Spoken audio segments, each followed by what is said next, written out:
Hello everyone, మీకోసం ఏపీఎంసెట్ గురించి ఒక ఇంపార్టెంట్ ఇన్ఫర్మేషన్తో మళ్ళీ వచ్చా. సో రేపటి నుండి కౌన్సిలింగ్ అనేది స్టార్ట్ అవుతుంది.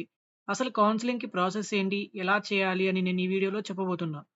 సో నేను స్టెప్ బై స్టెప్ ప్రాసెస్ ఎలా చేయాలో చెప్తా. అండ్ నేను చెప్పిన ఈ ప్రాసెస్ ఫాలో అయితే మీరు మీ కౌన్సిలింగ్ ఎలాంటి ప్రాబ్లం లేకుండా సక్సెస్ఫుల్గా చేస్తారు. సో ఇక లేట్ ఎందుకు, స్టార్ట్ చేద్దాం.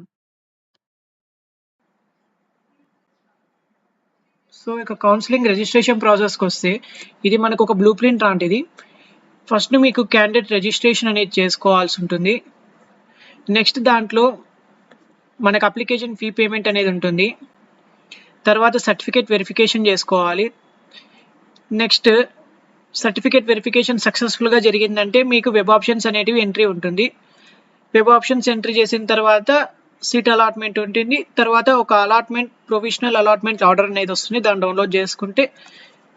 అండ్ లాస్ట్ అండ్ ఫైనల్ మీరు సెల్ఫ్ రిపోర్టింగ్ చేసుకోవాలి. వెళ్ళి ఏదైతే కాలేజ్ మీకు అలాట్ అయిందో ఆ అడ్మిషన్ని మీరు ఫుల్ఫిల్ చేసుకొని అక్కడ సెల్ఫ్ రిపోర్టింగ్ చేయాలి. ఈ సర్టిఫికేట్ రీఅప్లోడ్ అంటే ఏంటంటే, మీరు పెట్టిన సర్టిఫికేట్ వెరిఫికేషన్ సక్సెస్ఫుల్ కాలేదంటే మీకు వెబ్ ఆప్షన్ ఎంట్రీ ఉండదు. సో ఆ టైంలో మనకు మళ్ళీ ఇంకొక ఛాన్స్ అనేది వాళ్ళు ప్రొవైడ్ చేస్తారు. ఏదైతే సర్టిఫికేట్ మీకు సక్సెస్ఫుల్గా వెరిఫై అవ్వలేదో ఆ సర్టిఫికేట్ని రీఅప్లోడ్ చేసుకుంటే తర్వాత వాళ్ళు చెక్ చేసి మళ్ళీ అప్పుడు మనకి వెబ్ ఆప్షన్స్ అనేటివి ఎనేబుల్ చేస్తారు. ఇదండి ఒక blue print.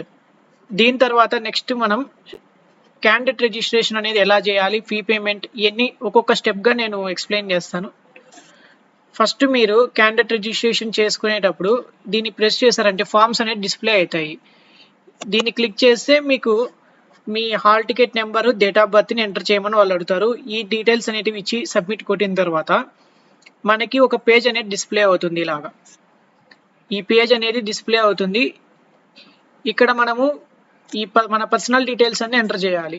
Name of the candidate, date of birth, Aadhaar number, gender, father name, ఇవన్నీ మనం ఎంటర్ చేసిన తర్వాత ఒకవేళ మీరు స్పెషల్ కేటగిరీస్లో చెందిన వారైతే లైక్ ఫిజికల్లీ హ్యాండిక్యాప్డ్ అన్న, ఎన్సీసీ వాళ్ళు, స్పోర్ట్స్ వాళ్ళు, ఇలాంటి వాళ్ళు అయితే ఇక్కడ ఎస్ అనేది లేకుంటే నో అనేది మీరు ఇచ్చేయాలి. దీని తర్వాత మీ ఎడ్యుకేషనల్ డీటెయిల్స్ 6th క్లాస్ నుంచి 12th క్లాస్ వరకు మీ ఎడ్యుకేషనల్ ఎక్కడెక్కడ జరిగింది, ఏ ప్లేసెస్ అనేది మొత్తం మీరు ఇక్కడ ఫిల్ చేయాలి. ఏ కాలేజ్ చదివారు, అలాగా ఏ స్కూల్లో చదివారు, మళ్ళీ మీ ప్లేస్ అండ్ డిస్టిక్, ఇవన్నీ డీటెయిల్స్ ఫిల్ చేయాలి. దీని తర్వాత మీ AP EAMCET hall ticket number, మళ్ళీ మీకు వచ్చిన ర్యాంకు, ఆ ఎంట్రన్స్ టెస్ట్లో మీకు వచ్చిన మార్క్స్, ఇవన్నీ ఈ డీటెయిల్స్ అన్నీ ఇక్కడ ఫిల్ చేయాలి. తర్వాత మీ ఇంటర్మీడియట్ హాల్ టికెట్ నెంబర్, మీ బోర్డ్ అండ్ మీ పర్సంటేజ్ ఆఫ్ మార్క్స్ అనేది కూడా ఇక్కడ డిస్ప్లే చేయాలి. దీని తర్వాత లాస్ట్ అండ్ ఫైనల్ మీరు ఇంకా ఫామ్ని సబ్మిట్ చేసే ముందర మీకు ఏమన్నా చేంజెస్ ఉన్నాయా లేదా అని వీళ్ళు అడుగుతారు. ఇన్ కేస్ చేంజెస్ ఉంటే చేంజెస్ చేయండి, లేకుంటే నో అని పెట్టేసి సబ్మిట్ చేసేస్తే ఈ ఫామ్ అనేది సక్సెస్ఫుల్గా సబ్మిట్ అవుతుంది. ఇక్కడితో మీ రిజిస్ట్రేషన్ అనేది కంప్లీట్ అవుతుంది. సో ఇదేంటంటే మీరు పైన పర్సనల్ డీటెయిల్స్ ఫిల్ చేసేటప్పుడు ఈడబ్ల్యూఎస్ఆ కాదా అని అడుగుతుంది. ఇక్కడ మీరు ఈడబ్ల్యూఎస్ అయితే ఎస్ అని క్లిక్ చేయాలి. ఇక్కడ అడుగుతుంది ఎస్ఆ కాదా అని ఇక్కడ అడుగుతుంది. ఇలాగా దీన్ని ఎస్ అయితే ఎస్, లేకుంటే నో అయితే నో అని ఫిల్ చేయాలా. ఇంకా ఇన్కమ్, పర్సనల్ డీటెయిల్స్ ఉన్న ఇన్కమ్ అనేది చాలా ఇంపార్టెంట్. దీన్ని బట్టి మీకు ఫ్రీ రియంబర్స్మెంట్ వస్తుందా రాదా అని డిసైడ్ అవుతుంది.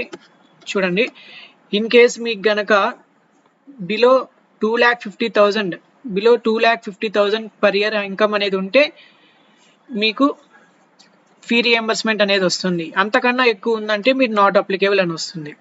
బిలో 2.5 lakhs అనేది మీకు ఇన్కమ్ ఉండాలి, అప్పుడే మీకు ఫీ రియంబర్స్మెంట్ అనేది వస్తుంది.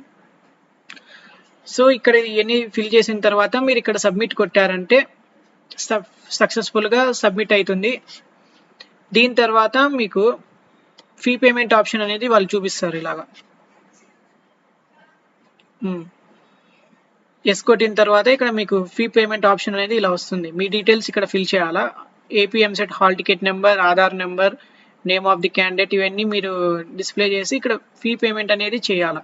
మీకు డెబిట్ కార్డ్ అయితే డెబిట్ కార్డు, క్రెడిట్ కార్డా, మీ కన్వీనియంట్ బట్టి మీరు ఒక ఆప్షన్ క్లిక్ చేసుకొని మీరు పే అని కొట్టారంటే మీకు ఫీ పేమెంట్ అనేది జరుగుతుంది. ఈ పేజ్ అనేది రీడైరెక్ట్ అవుతుంది. ఇక్కడ మీరు పేమెంట్ చేయాలా. మీ డీటెయిల్స్ ఎంటర్ చేసి మీ పేమెంట్ అయిన తర్వాత ఇట్లా సక్సెస్ అని చూపిస్తుంది కరెక్ట్గా అయిందంటే. తర్వాత ఒక రిసిప్ట్ అనేది వాళ్ళు ఇలాగా డిస్ప్లే చేస్తారు. ఈ రిసిప్ట్ అనేది మీరు డౌన్లోడ్ చేసి పెట్టుకోవాలా. సో ఇక్కడతో మీ రిజిస్ట్రేషన్ అనేది సక్సెస్ఫుల్గా కంప్లీట్ అయినట్టు. దీని తర్వాత సర్టిఫికేట్ వెరిఫికేషన్ అనేది జరుగుతుంది. సర్టిఫికేట్ వెరిఫికేషన్ గురించి నేను ఒక వీడియో చేశాను, మీకు ఏమేమి సర్టిఫికేట్స్ అనేటివి తీసుకొని పోవాలని. ఒక 12 సర్టిఫికేట్స్ ఉంటాయి. ఆ 12 సర్టిఫికేట్స్ కనుక మీరు సర్టిఫికేట్ వెరిఫికేషన్లో చేసుకున్నారంటే మీకు సక్సెస్ఫుల్గా మీ సర్టిఫికేట్ వెరిఫికేషన్ జరుగుతుంది. ఆ 12 ఎంతో ఇంపార్టెంట్. దాని మీద నేను ఒక వీడియో చేశాను ఆల్రెడీ, ఆ 12 ఏంది అని. ఆ 12 సర్టిఫికేట్స్తో మీరు వెరిఫికేషన్ చేసుకున్న తర్వాత మీకు వెబ్ ఆప్షన్ ఎంట్రీ అనేది మీకు ఎనేబుల్ అవుతుంది. ఆ 12లో మీరు ఏ సర్టిఫికేట్ మిస్ చేసినా, అంటే 12 అంటే మీకు ఏవైతే అప్లికేబుల్ అవుతాయో కొన్ని నాన్ అప్లికేబుల్ సర్టిఫికేట్స్ కూడా అందులో ఉంటాయి. ఆ సర్టిఫికేట్స్ని మీరు చూపించాల్సిన అవసరం ఉండదు. నేను చేసిన వీడియో చూస్తే మీకే అర్థమవుతుంది.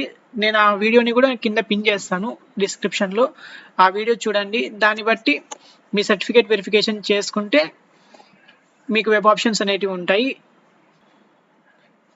మరి ఇంకొక అప్డేట్తో నేను నా కౌన్సిలింగ్ టైంలో నేను చేసిన మిస్టేక్స్ ఏంది వాటి గురించి కూడా ఒక వీడియో చేస్తాను.